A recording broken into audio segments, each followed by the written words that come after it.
गिनती अध्याय 30। फिर मूसा ने इज़राइली गोत्रों के मुख्य पुरुषों से कहा, यहोवा ने ये आज्ञा दी है, जब कोई पुरुष यहोवा की मन्नत माने या अपने आप को वाचा से बांधने के लिए शपथ खाए, तो वह अपना वचन ना टाले। जो कुछ उसके मुंह से निकला हो उसके अनुसार वह करे। और जब कोई स्त्री अपनी कुंवारी अवस्था में अपने पिता के घर में रहते हुए यहोवा की मन्नत माने या अपने को वाचा से बांधे, तो यदि उसका पिता उसकी मन्नत या उसका वह वचन सुनकर जिससे उसने अपने आप को बांधा हो उससे कुछ न कहे, तब तो उसकी सब मन्नतें स्थिर बनी रहें और कोई बंधन क्यों ना हो जिससे उसने अपने आप को बांधा हो वह भी स्थिर रहे।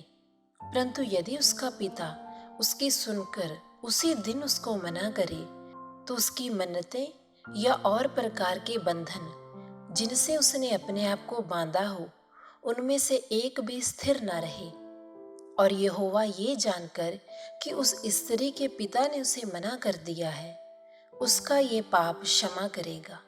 फिर यदि वह पति के अधीन हो और मन्नत माने या बिना सोच विचार किए ऐसा कुछ कहे जिससे वह बंधन में पड़े, और यदि उसका पति सुनकर उस दिन उससे कुछ न कहे, तब तो उसकी मन्नतें स्थिर रहें और जिन बंधनों से उसने अपने आप को बांधा हो वह भी स्थिर रहे।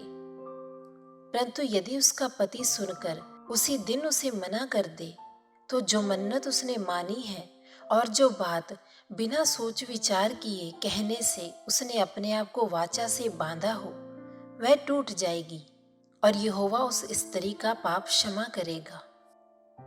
फिर विधवा या त्यागी हुई स्त्री की मन्नत व किसी प्रकार की वाचा का बंधन क्यों ना हो जिससे उसने अपने आप को बांधा हो, तो वह स्थिर ही रहे।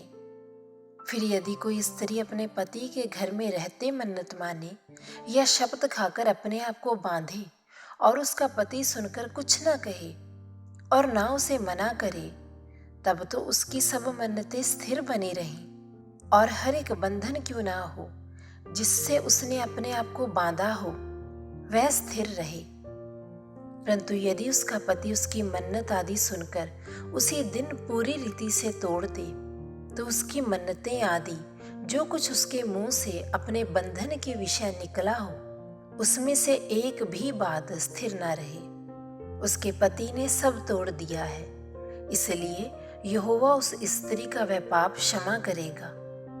कोई भी मन्नत या शपथ क्यों ना हो जिससे उस स्त्री ने अपने जीव को दुख देने की वाचा बांधी हो, उसको उसका पति चाहे तो दृढ़ करे और चाहे तो तोड़े। अर्थात यदि उसका पति दिन प्रतिदिन उससे कुछ भी न कहे, तो वह उसको सब मन्नतें आदि बंधनों को जिनसे वह बंधी हो दृढ़ कर देता है। उसने उनको दृढ़ किया है क्योंकि सुनने के दिन उसने कुछ नहीं कहा। और यदि वह उन्हें सुनकर पीछे तोड़ दे, तो अपनी स्त्री के अधर्म का भार वही उठाएगा।